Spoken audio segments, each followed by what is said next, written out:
ગુજરાત જાહેર સેવા આયોગમાં મહત્વની 6 જગ્યા ખાલી, મંજૂર થયેલી 7 પૈકી 6 જગ્યા ખાલી હોવાનો ખુલાસો। સરકારી અધિકારીની ભરતી કરતા આયોગમાં મહત્વના પદ જ ખાલી છે। ધારાસભ્ય કિરીટ પટેલના સવાલના જવાબમાં સરકારે આંકડા આપ્યા। ખાલી જગ્યા ભરવાની બાબત વિચારાધીન હોવાનો સરકારનો જવાબ। તો ગુજરાત જાહેર સેવા આયોગમાં મહત્વની 6 જગ્યા ખાલી છે। મંજૂર થયેલી 7 પૈકી 6 જગ્યા ખાલી હોવાનો ખુલાસો થયો છે, એટલે કે એક જ જગ્યા ભરાઈ છે। મંજૂર થયેલી 7 પૈકી 6 જગ્યા ખાલી હોવાનો ખુલાસો। સરકારી અધિકારીની ભરતી કરતા આયોગમાં મહત્વના પદ જ ખાલી છે।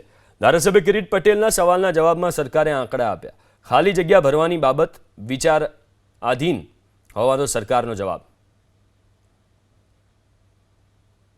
તો ગુજરાત જાહેર સેવા આયોગમાં મહત્વની 6 જગ્યા ખાલી છે। મંજૂર થયેલી 7 પૈકી 6 જગ્યા ખાલી હોવાનો ખુલાસો થયો છે, એટલે કે એક જ જગ્યા ભરાઈ છે।